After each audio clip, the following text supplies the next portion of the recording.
Con su permiso, señor presidente, buenos días a todas, a todos. Hoy es 8 de marzo. Es un gusto estar aquí hoy especialmente por las mujeres que lucharon porque otras mujeres ocupáramos estos espacios. Pero pues vamos a empezar con las noticias falsas. La primera, falso que la reforma electoral propiciará un narcoestado.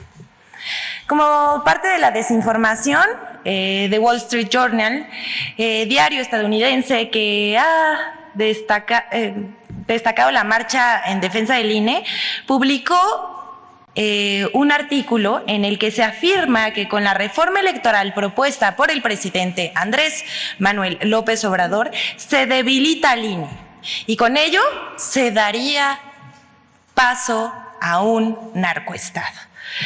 Pero todo lo que se afirma en este texto, por supuesto que es falso. La periodista May Anastasia O'Grady advirtió en The Wall Street Journal que la reforma electoral debilita al Instituto Nacional Electoral, lo que podría traducirse en inseguridad en las próximas elecciones, ya que el narcotráfico podría aprovecharse y aumentar el robo de urnas, amenazas y asesinatos contra candidatos que no comulgan con sus planes. Ella también dice, ahora que quiere acabar con el organismo de control electoral, que puede ser una de las últimas líneas de defensa contra un narcoestado. ¿Qué creen? Curiosamente, este texto se apoya en un informe elaborado por el PRI, el PAN y el PRD, donde reporta presuntos actos de terrorismo realizados por los cárteles. Sin embargo, el escenario pintado por el medio estadounidense forma parte de las noticias falsas que circulan para atacar al presidente López Obrador. Al pueblo de México le reiteramos: la reforma electoral se limita a modificar la estructura del INE, pero no afecta su funcionalidad ni limita el cumplimiento de sus tareas. Se busca disminuir los costos de las elecciones, que por cierto son unas de las más caras del mundo. Se eliminan duplicidades en puestos, pero no van a desaparecer las funciones ni las facultades del Instituto Nacional Electoral, por lo que el órgano seguirá fungiendo como árbitro electoral y las elecciones operarán con normalidad. Incluso el PREP funcionará mejor y el conteo de votos definitivo llevará menos tiempo. También es falso que el Plan B debilite al INE y se abran las puertas al narco. Lo que sí es nota es que ese influyente periódico estadounidense, The Wall Street Journal, difunda noticias falsas sobre las políticas del gobierno mexicano. Y si creían que era la única de The Wall Street Journal, pues no, hay otra. El exfiscal sugiere que Estados Unidos intervenga a México contra los cárteles. Y ya sabemos, los periodistas mexicanos le hicieron segunda. Tras las posturas intervencionistas del exfiscal de Estados Unidos, William Barr, quien publicó un artículo en el diario The Wall Street Journal en que acusa falsamente al gobierno mexicano de proteger a cárteles mexicanos y respaldó la iniciativa de considerar terroristas a dichos cárteles, así como permitir que las Fuerzas Armadas estadounidenses combatan a los cárteles en otros países. Esta postura fue retomada en redes sociales por la prensa estadounidense, pero no solamente por ellos. También quienes festinaron lo dicho por Barr fueron Mario Levario Turcot, Joaquín López Dóriga, pero fíjense, la mención honorífica se la lleva María Elena Morera, presidenta de Causa en Común, asociación que, recordemos, recibía financiamiento millonario directo, casi, de la mano de Genaro García Luna, ahora preso en Estados Unidos, cuando este estaba al frente de la seguridad pública de nuestro país.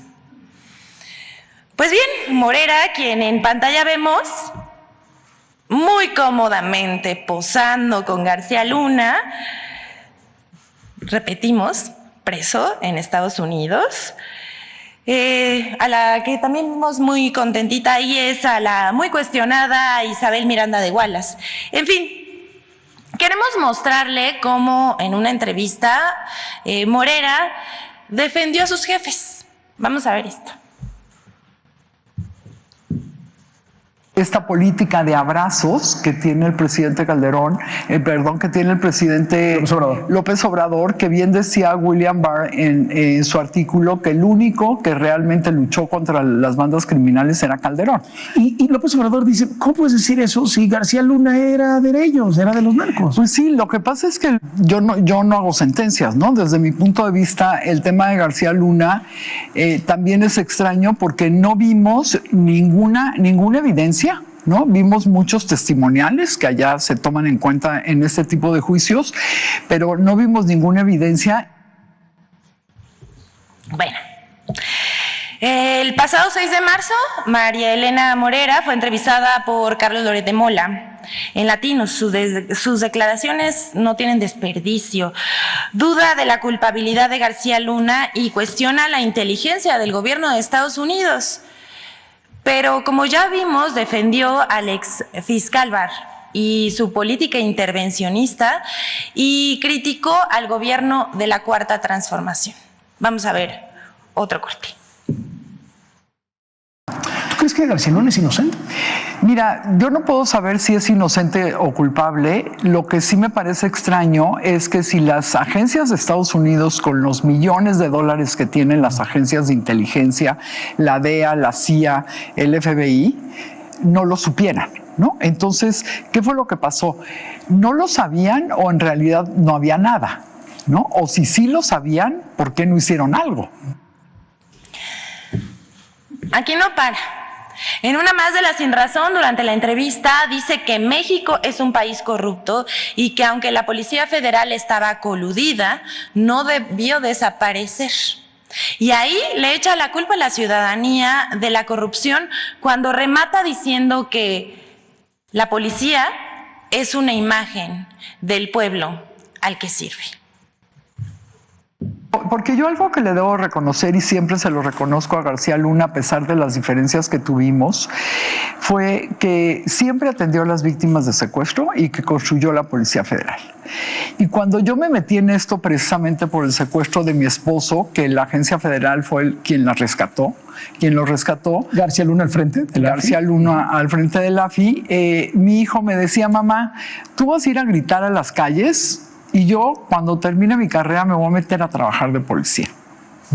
Porque desde adentro se hacen las cosas. Después se dio cuenta que no se hacen desde adentro y se salió. ¿No se terminó por podrir la Policía Federal? No, yo creo que no se terminó por podrir. O sea, ¿no debieron haberla desmantelado? No debieron de haberla desmantelado, desde luego. Mira, yo creo, Carlos, que como todas las instituciones en México, tenemos un gran problema de corrupción. Sin embargo, eso no significa que la Policía Federal fuera toda corrupta, ¿no? La policía al final es una imagen del pueblo al que sirve. Hasta aquí lo dejamos. Haga usted sus propias conclusiones. Vamos con la siguiente. Diario Reforma y periodistas conservadores mienten de nuevo sobre libros de texto y la iniciativa privada.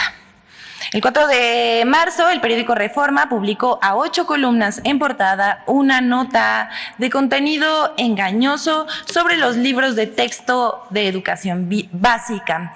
El título lo dice todo. Pretenden sacar a iniciativa privada de educación.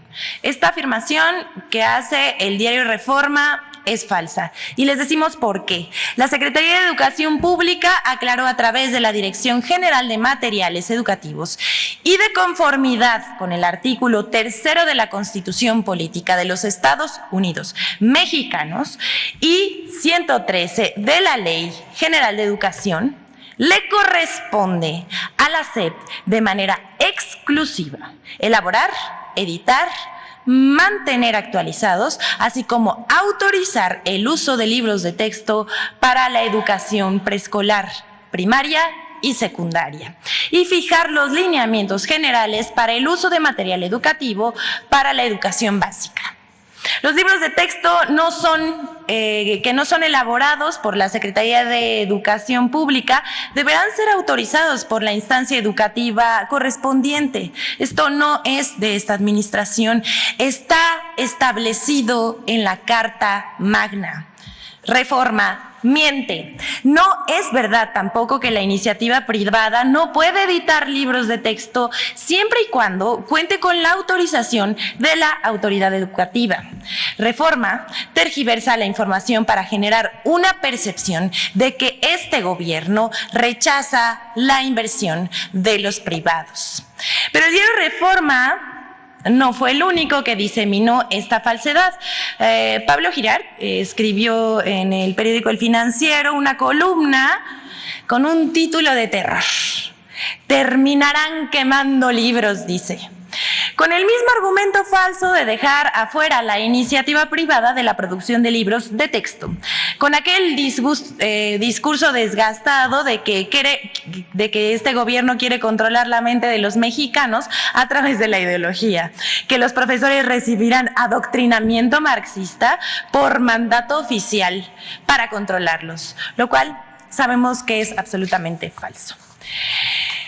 Y si creen que paró ahí, pues no, Reforma no tiene llenadera, y entonces el 5 de marzo también publicó en portada una nota titulada "Cubre iniciativa privada de eficiencias educativas". Pero veamos lo que argumenta, pues muestra los avances de la política privatizadora de la educación en el periodo neoliberal. El resultado está a la vista: 28% de la educación superior y 50% del posgrado es manejada por el sector privado, mientras los gobiernos neoliberales disminuyeron los recursos destinados a la educación. Ahora, con la nueva política educativa del gobierno del presidente Andrés Manuel López Obrador, aumentó el presupuesto educativo y se ha dispuesto un mecanismo para que todo aquel que quiera acceder a la educación pueda hacerlo. Un ejemplo de ello son las universidades Benito Juárez y también las becas para estudiantes. Que nadie tenga que abandonar la escuela por falta de recursos económicos. La educación en esta administración ahora es un derecho y no un privilegio.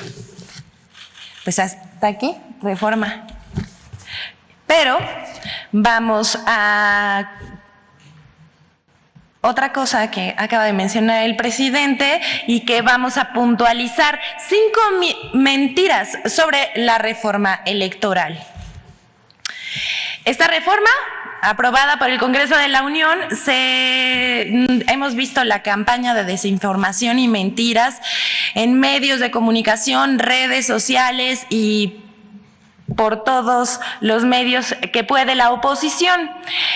Pero no solamente por ellos, también por la autoridad electoral, como los consejeros Lorenzo Córdoba y Ciro Murayama. El gobierno, vamos a aclarar, no controlará al INE, que seguirá gozando de autonomía. Tampoco mutila al instituto, que seguirá cumpliendo con sus funciones. Vamos a estas mentiras y las vamos a responder. Primero dijeron que la estructura del INE está en riesgo si se desaparecen las juntas locales y distritales. Esto es una mentira, pues la reforma establece que el INE mantiene sus 32 órganos locales y sus 300 órganos distritales. 2, que los datos personales se ponen en riesgo al mover los módulos de atención ciudadana a oficinas públicas de gobierno. Esto también es falso, puesto que los módulos seguirán operando como hasta ahora y solo se abre la posibilidad de que, si así lo dice el INE, para ahorrar en rentas, se puedan pedir inmuebles de dominio público. 3, serán despedidos 8,000 trabajadores y 85% del servicio profesional nacional. Esto también es una mentira. En la reforma se sugiere que para optimizar recursos se eliminen duplicidades y se reduzca de 5 a 3 las vocalías nacionales y de 5 a 1 las vocalías locales. El INE reasignará su puesto al personal de acuerdo a sus necesidades. Al final solo se les recortarán 8% de los puestos, los que están duplicados. 4. El gobierno meterá mano al padrón electoral sobre el voto en el exterior. Esto también es una mentira. La Secretaría de Relaciones Exteriores solo tendrá la facultad de revisar pasaportes y documentos para votar y no controlará la lista nominal ni ningún padrón electoral. Y 5. Desaparece el programa de resultados electorales preliminares. El programa no va a desaparecer y funcionará con normalidad. Solo se sumarán trabajos para verificar el cómputo de votos y el PREP para un conteo más certero. Además, el conteo oficial de votos terminará a unas horas de terminada la jornada electoral. Por todo ello, son mentiras las publicadas por la oposición y por los consejeros del Instituto Nacional Electoral. Aquí les acabamos de dejar 5 ejemplos, pero las mentiras siguen, la campaña de desinformación continúa. Por último, les vamos a mostrar un video de Infodemia sobre las noticias falsas diseminadas por el caso de 4 estadounidenses privados de su libertad, en donde lamentablemente 2 perdieron la vida. Vamos a ver.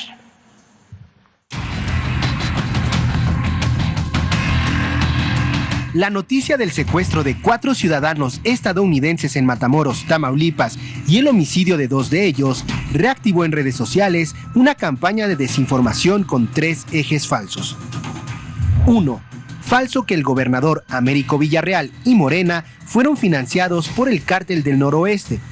Felipe Calderón publicó en su cuenta de Twitter una columna periodística en la que se afirma que el gobernador de Tamaulipas, Américo Villarreal, y el partido Morena recibieron financiamiento de grupos criminales. Sin embargo, esta columna tomó como base principal de su información cables diplomáticos de agencias de Estados Unidos falsos, publicados en el también falso sitio web Dallas Chronicle, creado únicamente con ese propósito. Los cables fueron desmentidos por el propio embajador estadounidense Ken Salazar en septiembre de 2022. 2. Falso que los ciudadanos estadounidenses fueron confundidos con narcotraficantes. En redes sociales circularon noticias falsas sobre el secuestro de los ciudadanos estadounidenses. Por ejemplo, algunas aseguraban que habían sido confundidos con narcotraficantes haitianos o que se trataba de migrantes de esa nacionalidad. Incluso se aseguró que habrían sido utilizados como blancos de tiro por el crimen organizado. 3. Falso que el gobierno de México solo actúa contra grupos criminales por presión de Estados Unidos. El operativo para encontrar a los ciudadanos estadounidenses fue conformado por instituciones mexicanas como la Guardia Nacional y las Secretarías de Seguridad y de la Defensa Nacional. El gobierno de México ha insistido en no permitir la injerencia del gobierno estadounidense en asuntos nacionales. Infodemia. Hasta aquí la sección, pero si me permiten, en el marco del Día Internacional de la Mujer, me gustaría expresar que es un honor pertenecer y colaborar con el gobierno más humanista y con perspectiva de género que ha tenido este país, México, y una prueba de ello es que por primera vez en la historia esta administración tiene un gabinete paritario. La lucha sigue. ¿Es cuánto, señor presidente?